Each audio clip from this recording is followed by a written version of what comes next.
Judge Marcus Hayes adjusted his tie as he eased his sleek black Tesla down the tree-lined streets of Willow Grove, the suburban neighborhood he called home. It had been a grueling day at the courthouse, but the evening drive home was his moment of peace. Jazz played softly on the radio, and the familiar sights of well-manicured lawns and quaint houses put him at ease. His tranquility was shattered by flashing red and blue lights in his rearview mirror. A police cruiser trailed him, its siren blaring. Marcus's heart sank. He hadn't been speeding or breaking any laws. Confused but compliant, he pulled over to the curb and waited.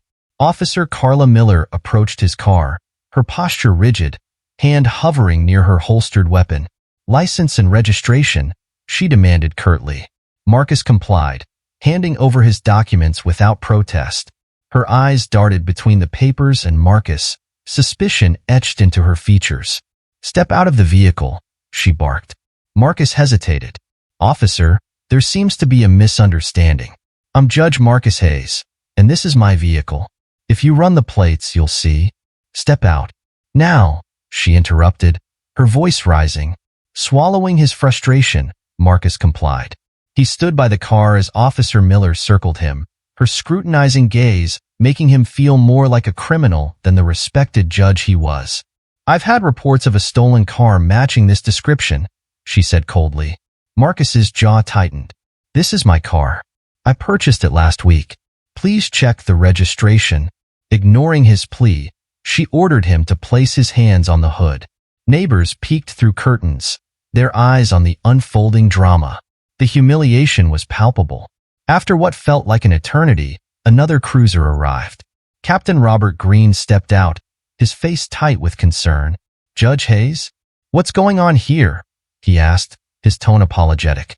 Marcus explained the situation, his voice steady but tinged with anger. Captain Green's expression darkened as he turned to Officer Miller. "Run his plates now," he ordered. Minutes later, the confirmation came through. Marcus Hayes was indeed the owner of the car. Miller's face flushed with embarrassment, but she muttered a half-hearted apology before retreating to her cruiser. Captain Green assured Marcus that the incident would be reviewed, but the damage was done. As Marcus drove home, he couldn't shake the humiliation and anger. He knew this wasn't just about him. It was about the systemic biases that plagued people like him every day, and he resolved to do something about it. The next day, Judge Marcus Hayes sat in his office, the memory of the traffic stop replaying in his mind. He felt the sting of humiliation, but also a spark of determination.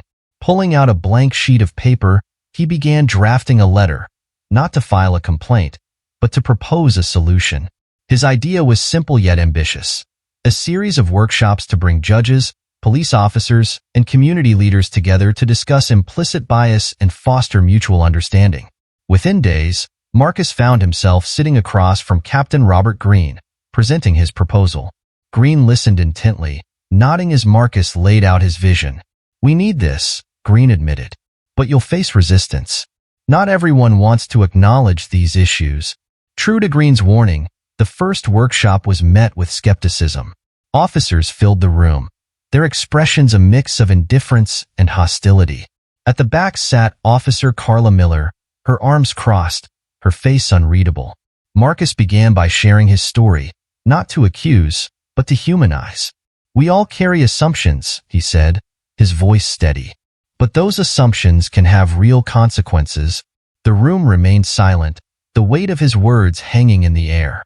Slowly, hands began to rise, questions began to flow, and a dialogue started to take shape. Some officers dismissed the workshop as unnecessary, but others leaned in, engaging with curiosity and respect. Miller, however, remained aloof, her skepticism evident. As the sessions continued, Marcus noticed subtle shifts. Conversations grew more candid, and the walls of resistance began to crack. One afternoon, as Marcus was packing up, Miller approached him, her demeanor hesitant. "Judge Hayes," she began, her voice softer than he'd ever heard. "I've been thinking about what you said. I'm sorry for what happened. I'd like to understand more." Marcus saw the sincerity in her eyes and offered a small smile. "Understanding is the first step," he replied. "If you're willing, I'd like to invite you to observe my courtroom." You might find it enlightening. Miller hesitated but agreed. Over the following weeks, she shadowed Marcus during his court proceedings. She watched as he presided over cases with fairness and compassion, often advocating for justice in ways that challenged her preconceived notions. One case, in particular, struck a chord: a young black man accused of theft. The evidence was flimsy, and Marcus's firm but fair handling of the case led to the charges being dropped. Miller's perspective began to shift.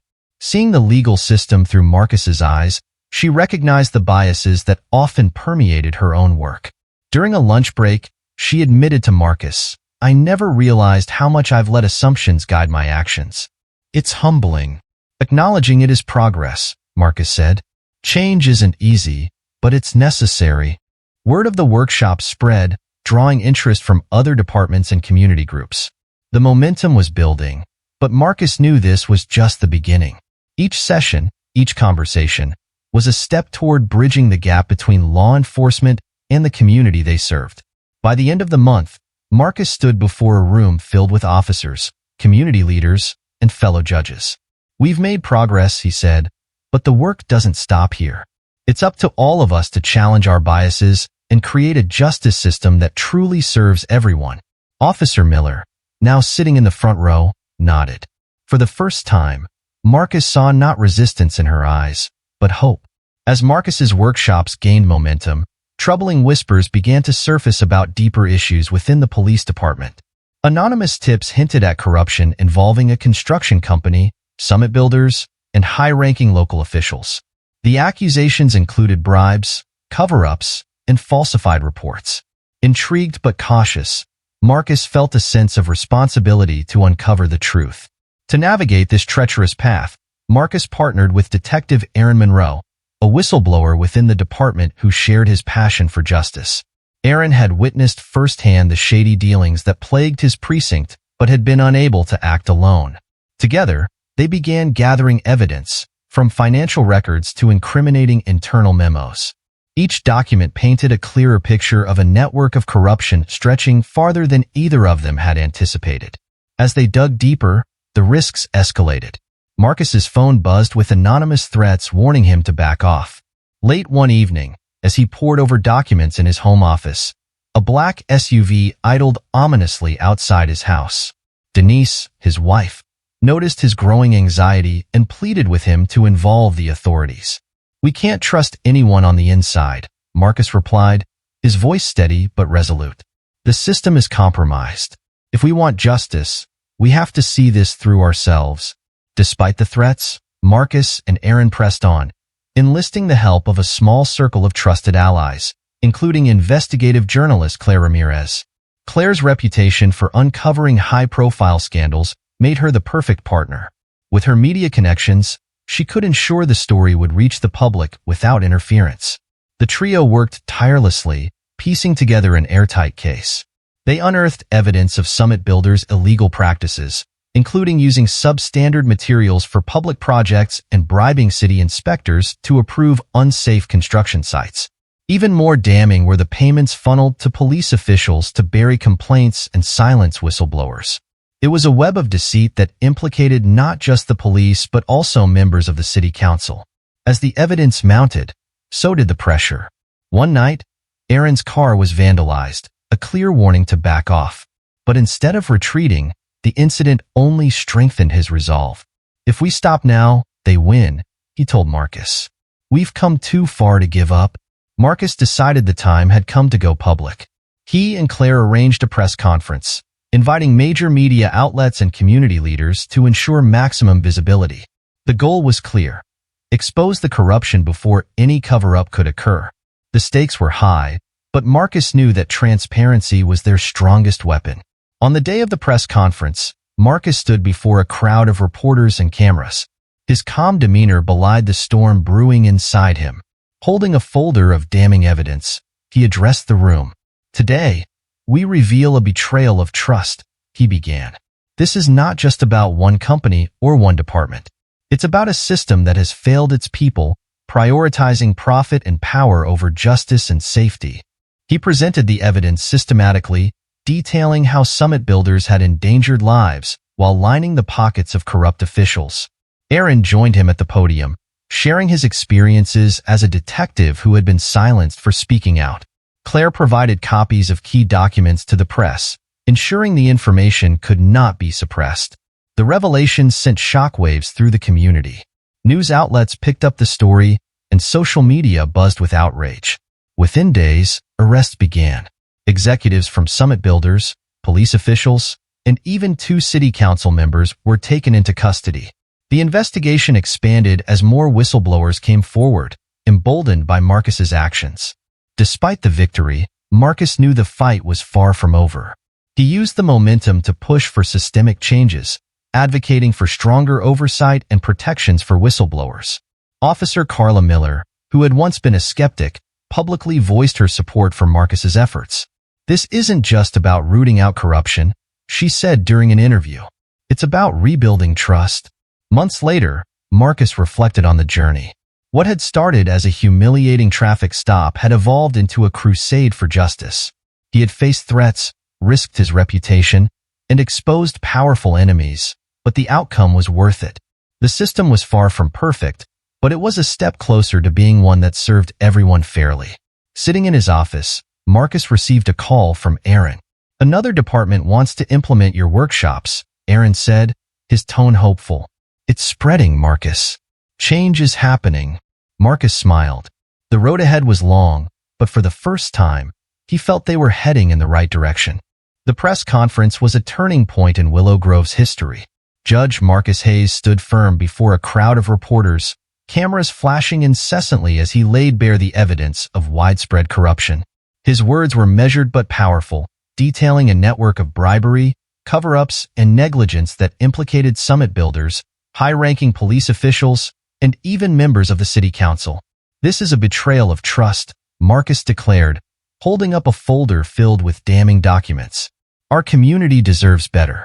Today, we begin the process of reclaiming accountability and restoring justice." Detective Aaron Monroe joined Marcus at the podium, sharing his own experience as a whistleblower within the department. "I saw things I couldn't ignore," Aaron said, his voice steady but impassioned. "The evidence we've presented shows that this wasn't the work of a few bad actors. It's a systemic issue. And it stops now." Investigative journalist Claire Ramirez handed copies of the key evidence to members of the press, ensuring the story couldn't be buried. Within hours, the revelations dominated headlines, sparking outrage throughout the community. Social media exploded with reactions, amplifying the calls for immediate action. The fallout was swift. Arrest warrants were issued for executives at Summit Builders, corrupt city council members, and several police officials who had taken bribes to bury complaints and silence whistleblowers. Captain Robert Green, though not implicated in the corruption, vowed to reform the department from within. He issued a public statement acknowledging the failures of leadership and promising transparency moving forward. Officer Carla Miller, once a skeptic of Marcus's efforts, emerged as an unlikely ally. Speaking at a town hall meeting, she admitted her own biases and voiced support for the reforms. "Judge Hayes opened my eyes," she said.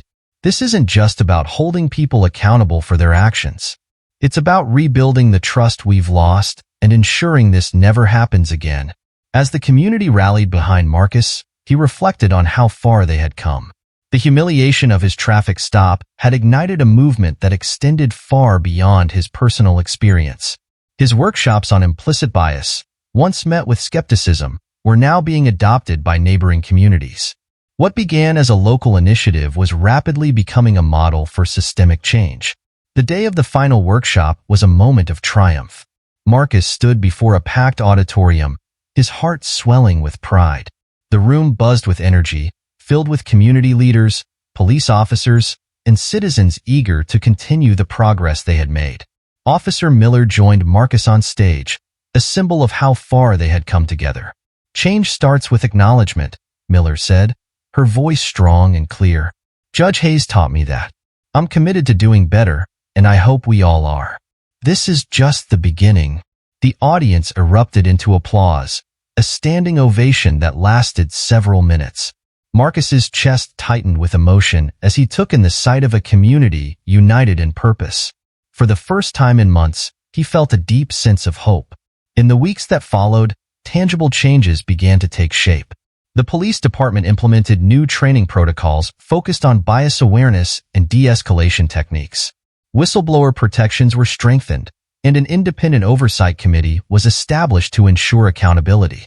The city council, now free from corruption, prioritized funding for community programs aimed at fostering trust between law enforcement and residents. But the journey wasn't without its challenges. Marcus continued to face threats from those who resisted change.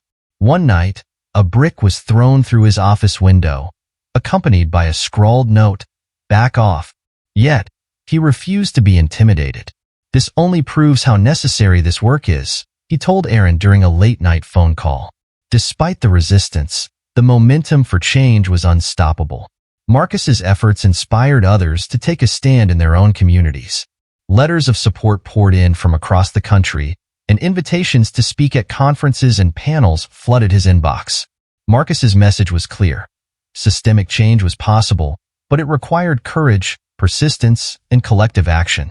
Months later, Marcus stood on his front porch, watching the sun dip below the horizon. His phone buzzed with a message from Aaron. "Another department wants to implement the workshops. Change is spreading." Marcus smiled, the weight of the past year momentarily lifting. What had started as a humiliating experience had grown into a powerful movement for justice. He knew the road ahead was long and fraught with obstacles, but for the first time, he felt confident they were heading in the right direction. The next morning, Marcus returned to the courthouse, ready to face the day.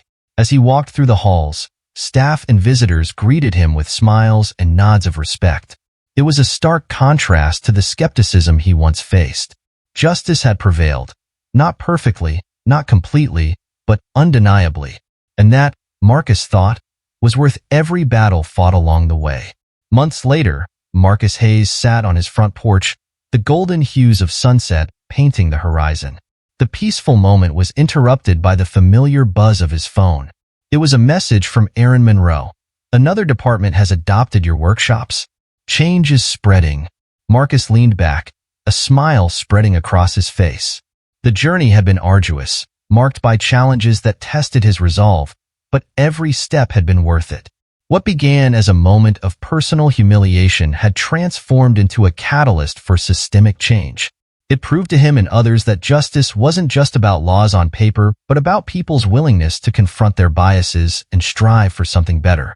As the warm evening breeze swept past him, Marcus reflected on the power of hope and determination. He had seen a community's potential to evolve when given the tools and the opportunity to grow.